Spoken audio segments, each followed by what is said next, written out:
If you believe your money problems will be solved if you just made more money, well, it's not that simple.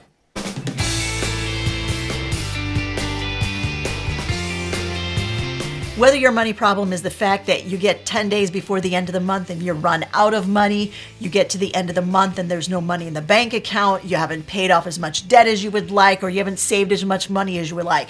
No matter what your money problem is, bringing in more money may not necessarily be the solution. If you don't know us, I'm Larry. I'm Hope. And we're from Under the Median, where every week we bring you videos on practical frugality. So what exactly are these issues that you might want to be considering that could be holding you back from getting your finances under control? Well, the first one is that you have a perception problem. You don't believe you actually have a problem at all. Part of that problem is based on the fact that maybe you're not tracking your money, so you really don't know what the state of it is. Here are some signs you may be having a perception problem. You believe that you're okay because I'm paying all my bills. You believe you're okay because you look at your bank account and there's still money in it at the end of the month. Yet you're not comparing how much money there is available in that account this month as compared to last month. The problem is you keep saying to yourself, I'm doing okay, when in your heart you know differently.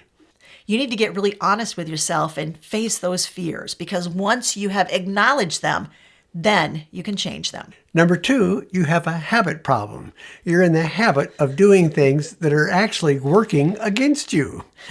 You do the same thing the same way over and over again, and you know you're not getting the results that you want, but we're creatures of habit, right? We are. Once we start doing something, it's so much easier just to keep doing that same thing, thinking, well, this time it's going to be different. Most of the time, if it's been that way for 6 months or so, it's probably not going to have a different result.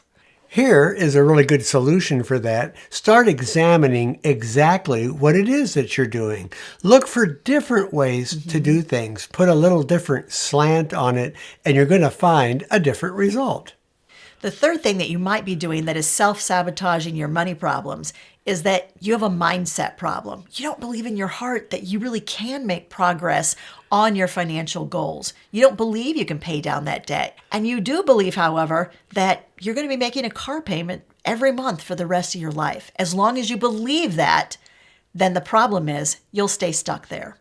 One of the other problems linked to this is that you might be listening to what other people are telling you about your situation. And the chances are they really don't know what your full situation is. So if you stop listening to them, you can develop your own path. We were told many, many times throughout the past 35 years, you can't live like that. You can't do what it is you're trying to do. And all that did was make us become more united and say, watch us. A lot of times when people are telling you, you can't do this, what they're really saying is they are not willing to do this. So how do you change this? The solution really is to change your self-talk. Change what you are telling yourself repeatedly. Make sure that you have those words of affirmation. Make sure you have your goals listed. Make sure you're tracking those goals throughout each month. Once you start doing that, you'll be filling yourself with that which is positive instead of that which is consistently negative. Number 4, you have a math problem.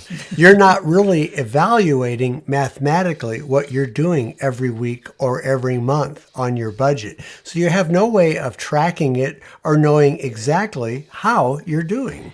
Now, when we say you have a math problem, let us be very clear. We're not going back to the same idea of you just need to make more money. It is not that math problem. The math problem is you are not effectively evaluating the impact that your current habits are having on your financial status. Let us give you a really great example.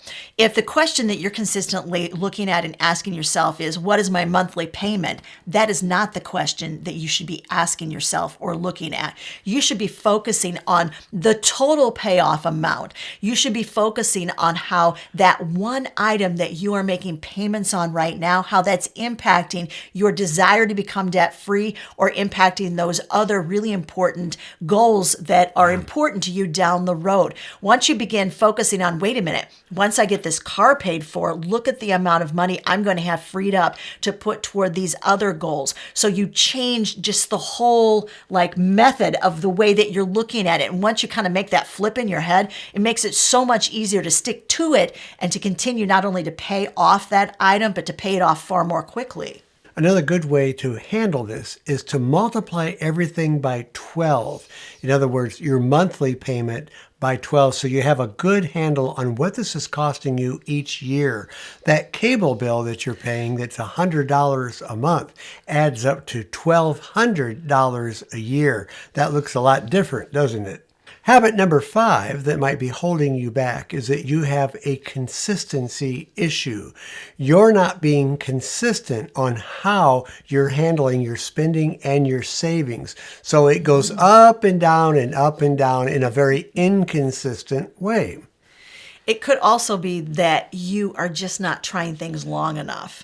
You're giving something a good college try for about 30 days, and if it doesn't have the results you want, you're like, well, that just doesn't work, and then you're moving on to the next shiny object. We call this shiny object syndrome. When you start looking at what everybody else around you is doing, and you're like, oh, that's a good idea, and you start going in that direction. You haven't taken time to evaluate exactly what it is they're doing, whether that is applicable in your personal situation, how well it is or is not going to work for your family. You're just kind of hopping from one idea to the next, to the next, to the next. Consistency is everything when it comes to making progress on your financial goals. Give any new habit that you are willing to try, give it 3 months. We always say 1 quarter, and then we're going to reevaluate and see the impact that it truly had. Because the truth is, you won't save the amount of money by and large every single month for those 3 months. It might be a little more in month 1, a little less in month 2, and then month 3 might knock it out of the ballpark. That's why you have to give it a little bit more time. In business, there's something called the SOP, and that is the Standard Operating Procedures. If you put that in place, you'll get consistency because you'll have a written set of operating procedures that you follow each time, and that will give you the consistency that you're looking for. The 6th habit that may be holding you back is the fact that you just might have a goal problem. Either you don't have clear goals written out, or you don't have any goals written out at all, or you're not tracking those goals on a monthly basis and tracking your progress on reaching those goals on a monthly basis. Goals tend to be something we think about in January, isn't it? We've got those amazing New Year's resolutions, which is coming up around the corner as of the taping of this video. Everybody's beginning to think about how 2024 went, how they want 2025 to be different. And most of us, by and large, do want 2025 to be different. But in January, everybody's gung-ho on all of those resolutions, all of those goals. And by Valentine's Day, we've thrown them all in the trash because we're sick of them and we never want to see them again. There is a simple solution for that, and that is creating those goals so that they are time-related and so that you are tracking them every 90 days. We're huge proponents of, yes, we have yearly goals, overall goals. But the really crux of the way that we reach goals is by writing quarterly goals, which are related to monthly goals, which are related to weekly goals that we call our big 3. When you break down those complex goals into smaller steps, you're going to make progress on them more easily and with a whole lot less frustration. Before we move on, make sure that you add the "so that" statement. That gives it purpose. Then you have a good reason for doing what you're doing. To be really clear, each of our goals has what we call a "so that" statement at the end of it. We're going to reach this goal so that what? Right. It's also sometimes called your why. Why is it that you really, really want to reach this financial goal? The reason that part of the goal writing process is so important is because that is what you are looking to have changed in your life. That is the emotional connection to that goal. Yeah. And that's going to keep you moving forward when all of a sudden things aren't going as well as you expected or as quickly as you expected. Habit number 7 is that you have an expectation problem. You might be expecting to become a millionaire in 6 months, but the reality is it takes a lot longer to save that kind of money. So you need to have realistic expectations that you can meet. Let me give you an example.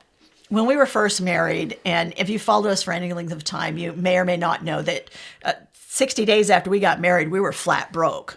The bank statement came, and the bottom line was we had to have $25 to keep the account open, and we barely had $25 in that account. The only thing we had to our name was the amount of money in our wallets and maybe whatever we could dig up between the couch cushions, under rugs, wherever we could find that little change that was hanging around the house. That was all we had to our name. That was it.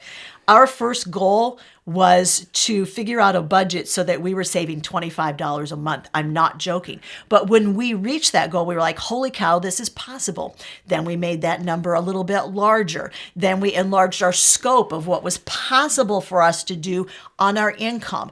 Our goal was not to save $100,000. That eventually became our goal. Yeah. Our goals have expanded as our ability to save money and to see beyond where we were has expanded. Take into account where you're at right now. Set that first goal. Reach it. Do your happy dance, but don't stop. Keep going and set that next great big goal. Remember that frugality means saving small amounts of money that add up eventually over time to a large amount. So you start with small bites. It's like a staircase. You can't go all the way up to the top stair on the first run. You take each a step at a time, and that's how you save money. But let's just say you are looking for those habits that are going to have, for the lack of a better word, a big bang for the buck. You are looking for something that you can start doing or stop doing that's immediately going to have an impact on your finances at the end of, say, a 30-day time period. There are some habits that we discovered that have a tremendous impact to the tune of thousands of dollars a year. And the thing is, most people don't know or don't believe that changing those habits is going to have that big of an impact. If you're curious about what those 5 habits are, there's a video for you to watch, and it's right over there.